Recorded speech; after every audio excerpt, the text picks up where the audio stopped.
The sun gave from east, it is God's kindly. Foresight roan made bright, it is power almighty. On poor boy look kindness, on poor Rasul look kindness always. Rasul not have work or money, but kindly God get humble business. If give God, he not look. If voice are simple, he not care. If big or little. Subscribe to our YouTube channel and press the bell icon to get the latest updates. On the third day of the Prince's travels in Ladakh, we have now reached Ghulam Rasul Galwan's house here in Leh, where we are being joined by his grandson, Ghulam Nabi Galwan, who's telling us about how this valley, which has really become the flashpoint between India and China over the course of the past week, was named after his grandfather. Now, in my hand is this book called Servant of Sahibs, written by Rasul Galwan, where he details his entire journey of how he helped European as well as American travelers to cross the Himalayas in the 1800s, from 1895 onwards, in the 19th century, in fact, and how this valley really came to be named after him because of his helpful nature and how he helped scores of travelers cross those mighty mountains. As you can see behind me is also this photograph of Ghulam Rasul Galwan in this house over here, and we are going to talk to his grandson right now about what this name really means and what the valley really means for the family. Ghulam Nabi Saab, welcome to The Print. First thing I want to ask you is that आपके grandfather ने ये जो book लिखा है Servant of the Sahibs, इसमें उन्होंने बहुत अच्छे से डिटेल किया है कैसे वो यूरोपियन ट्रैवलर्स को हेल्प करते थे, क्योंकि ये जो माइटी हिमालय माउंटेन्स है वो उनको ये टेरेन पता नहीं था, बट गलवान साहब ने एकदम 14 साल की उम्र में, एक छोटी सी उम्र में उन्होंने एक रास्ता निकाला, और उसके बाद कैसे यूरोपियंस जो थे इतना उनसे इम्प्रेस हो गए और फिर ये गलवान वैली उनके नाम पे रखा गया. थोड़ा आप हमें बताइए कि ये कैसे हुआ, वो कौन थे और उन्होंने क्या क्या किया था कि यूरोपियंस ने ये वैली उनके नाम पे रखा. जी, थैंक यू वेरी मच मुझे ये मौका देने के लिए. गुलाम रसूल गलवान एक लद्दाखी फैमिली लेह में पैदा हुए. उनका जन्म जो 1878 में हुआ. उनका जो घराना था काफ़ी गरीबी में गुजारा है, बचपन जो बहुत काफ़ी गरीबी में गुजारा है. उनको लिखने पढ़ने का काफ़ी शौक़ था. वो बचपन से बहुत मेहनती और इंटेलिजेंट थे. तो बचपन के दिनों में उन्होंने बहुत सारे जगहों पे काम किया, अलग अलग टाइप के काम किए. तो शुरू से ही इनको ये जो एक्सपीडिशन का या ट्रैकिंग करना बहुत अच्छा लगता था. तो जब भी अंग्रेज़ ले आते थे तो उसको बहुत शौक़ होता था कि मैं इनके साथ काम करूं, इनके साथ टूर पे जाऊं. तो इसी तरह उन्होंने एक बार शुरू में लद्दाखी एक ट्रैवलर थे, उसके वहाँ काम करना शुरू किया. तो उन्होंने उनके साथ काम करना शुरू किया. तो उसने इसको बोला कि मेरे ग्रैंडफादर को बोला, आप को हम टीम में शामिल करेंगे. मगर उस टाइम क्या हुआ, उसका उम्र जो बहुत छोटा था, और जो ट्रेन है यहाँ का ट्रेन जहाँ पे उस टूर करना था तो बहुत मुश्किल है. बहुत सारे नदी को पार करना था, बहुत सारे माउंटेन को क्रॉस करना था. तो उसने सजेस्ट किया, आप अभी छोटे हो, नहीं हो सकते. मगर उसका जुनून देखिए, बिल्कुल उसने नहीं माना. तो उसने अपने सिस्टर को बताया कि अब देखो, मेरा एक एम था इनके साथ जाने का, वो मेरा ये एम जो है कम वो नहीं हो रहा है, इनको एक्सप्लेश नहीं हो रहा है. तो सिस्टर ने सजेस्ट किया, तू डायरेक्ट अंग्रेज़ से मिल ले आओ. तो उस टाइम यंग हस्बैंड था, यंग हस्बैंड के पास गया, सर यंग हस्बैंड. तो यंग हस्बैंड ने बोला, ठीक है, हम तुमको अपने साथ ले जाते हैं. तो यंग हस्बैंड ने उस लड़के में पूरा स्किल देखा कि ये इतना टैलेंट है, इतना मेहनती है, इतने फुर्तीले स्मार्ट है, तो कहीं भी ये जा सकते हैं. तो यंग हस्बैंड ने बाद में इसको अपने पूरा टीम में लिया तो उसके उस टाइम पूरे सेंट्रल एशिया में एक ये चल रहा था कि ग्रेट गेम करके रेशन का ज़्यादा इन्फ्लुएंस यहाँ हो रहा था। तो सर यंग हस्बैंड ने उनके दूसरा मिस्टर डनमोर साहब को यहाँ भेजा, तो पामीर के रेंज में चेक करने के लिए, इंफॉर्मेशन गैदर करने के लिए, इंटेलिजेंस वो उसके लिए भेजा। तो रसूल गलवान को इसके लिए अपॉइंट किया उन्होंने। तो सब कुछ अरेंजमेंट होने के बाद वो लोग टूर के लिए निकल गए, एक्सपीडिशन के लिए निकल गए। तो बहुत चलने के बाद वो एक ऐसी जगह पे पहुँचे जहाँ से निकलना बहुत मुश्किल था, क्योंकि वेदर जो बहुत ख़राब हो गए, वहाँ पे धुंध था, कुछ नज़र नहीं आ रहे थे। तो बड़े मुश्किल में फंस गए सब।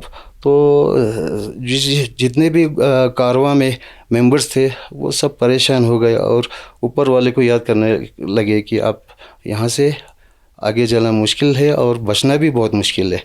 उस टाइम डनमोर साहब भी बहुत परेशान हुए। अब उसकी समझ में कुछ नहीं आ रहा था।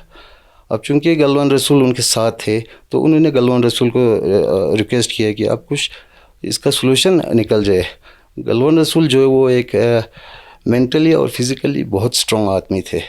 तो उसने इसको एज ए चैलेंज ले लिया और अपने एक दो साथी को लेके रास्ता ढूंढने निकल गए। तो वो रास्ता ढूंढते ढूंढते एक वैली में पहुंच गए। वैली के साथ एक नदी निकल रहा था, तो वहाँ से उस रास्ता नज़र आने लगे। तो वो बहुत खुश हुआ और फिर वापस आ गए। डनमोर साहब को फिर बताया कि हमें रास्ता मिल गया। तो वहाँ से सारे जो ग्रुप मेंबर थे सारे वहाँ से निकल गए और इजीली अपने डेस्टिनेशन पे पहुँच गए।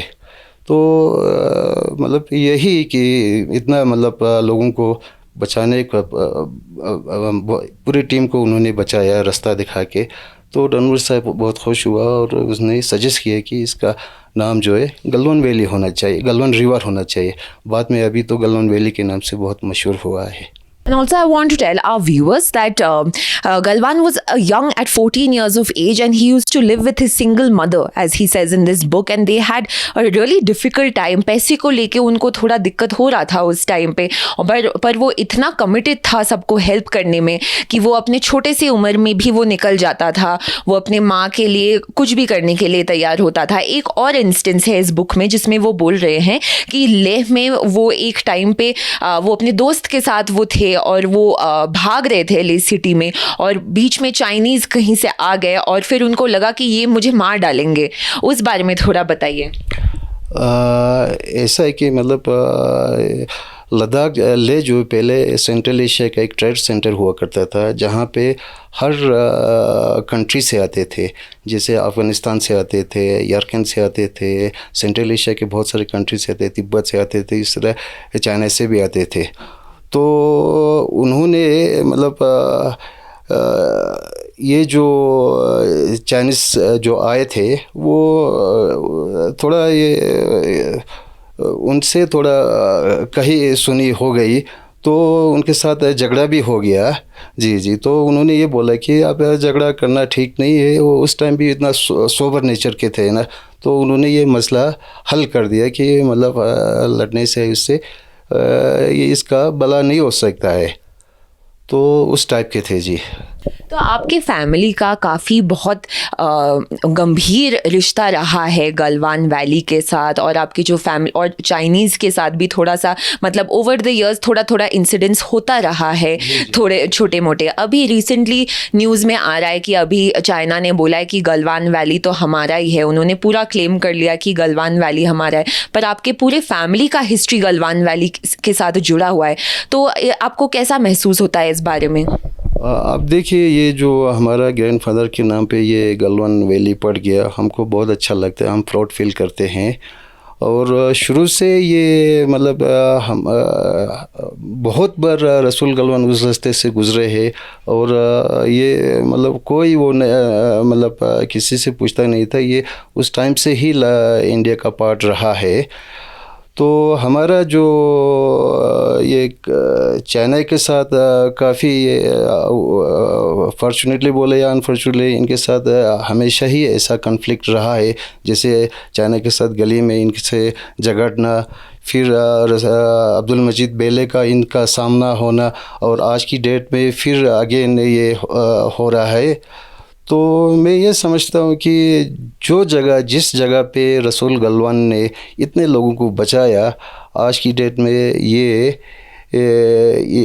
जो कैजुअल्टी हो रहा है, तो मुझे बहुत तकलीफ़ होता है ये सारा देख के। तो मैं समझता हूँ कि ये जगह जो है एक पीसफुल जगह होना चाहिए, और ये पूरा खुला रहना चाहिए। जो पहले शुरू में था, सेंट्रल एशिया का जो पार्ट हुआ करता था, जिसको सिल्क रोड के नाम से भी मशहूर है, हर जगह से लोग आते थे और बिज़नेस करते थे। तो अगर ये रास्ता एक बार खुल जाए तो फिर से यहाँ के डेवलपमेंट, यहाँ पे काफ़ी चेंजेस आ जाएंगे, और डेवलपमेंट, लद्दाख का डेवलपमेंट काफ़ी हो जाएगा। सर, एक और आखिरी सवाल आपसे कि ये अभी गवर्नमेंट बहुत ज़्यादा पहले बोल रही है कि इनकर्जन नहीं हुआ था, फिर उन्होंने बोला नहीं मिस रिप्रेजेंटेशन हुआ है, बट जो गलवान वैली है और यहाँ के जो लोग हैं वो इतना इस पूरे एरिया से वो इतने इंट्रिंसिकली जुड़े हुए हैं, तो उनके लिए गवर्नमेंट को अभी क्या करना चाहिए? उनको क्या, लोग भी बहुत डरे हुए हैं, हम जो लोगों से बात कर रहे थे लेह में, हर जगह लोग बहुत डरे हुए थे क्योंकि ये जो कॉन्फ्लिक्ट हो रहा है वहाँ पहाड़ों में। तो आपको क्या लगता है कि गवर्नमेंट को क्या बोलना चाहिए कि गलवान वैली इंडिया का ही पार्ट है, और क्या बोलना चाहिए गवर्नमेंट को? मैंने पहले भी बताया जी, गलवान वैली जो है इंडिया का पार्ट है। वो इसका कई रीज़न है। एक तो जो हमारा बॉर्डर है वो चाइना के साथ लगता भी नहीं, हमारा बॉर्डर जो तिब्बत के साथ लगता है। तो इससे साफ ज़ाहिर होता है कि ये इंडिया का ही पार्ट शुरू से ही रहा है। और अब सर्च करेंगे तो ब्रिटिश जो इंडिया का जो गेजेट से या जो डॉक्यूमेंट्स है, तो उसमें भी आपको मिल जाएंगे। अभी फिर ये जो कन्फ्लिक्ट हो रहा है उसके बारे में, मतलब मैं यहाँ के जो लोग हैं, 1971 की वार की बात करें या कारगिल वार की बात 99 में करें, या अभी जो चल रहा है, लद्दाख की हमेशा से मतलब पेट्रोटिक रहा है। तो हमेशा आर्मी का साथ दिया है जहाँ जहाँ ज़रूरत पड़े। तो आज की डेट में पूरा लद्दाखी इंडियन आर्मी के साथ है।